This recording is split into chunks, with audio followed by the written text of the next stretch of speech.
সবাই যখন মৃত্যুটাকে ভীষণ ভয় পায়, আমি তখন হাসতে হাসতে আল্লাহর কাছে ভীষণ সন্তুষ্টি নিয়ে পৌঁছাতে চাই যে আমি একটা ন্যূনতম ওই জীবনটা লিড করতে পারলাম, যে আমি একটা ইনসাফের হাসি নিয়ে আমি আমার আল্লাহর কাছে পৌঁছাতে চাই।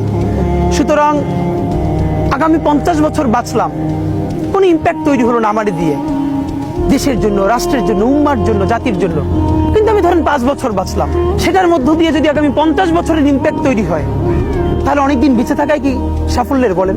শহীদ প্রেসিডেন্ট জিয়াউর রহমান কয়টা দিন বেঁচেছেন, কিন্তু ভাবেন আজকে পর্যন্ত উনি আমার অনুপ্রেরণা। হাঁটতে হাঁটতে আমার পা ফুলে যায়। আমি, আমার টিম সেদিনকে ব্যাগের মধ্যে জুতো নিয়ে তারপরে একটা শপিং মলে ঘুরছিলাম, মানে পা ফুলে গেছে, পা জুতোয় ঢুকাতে পারছিলাম না।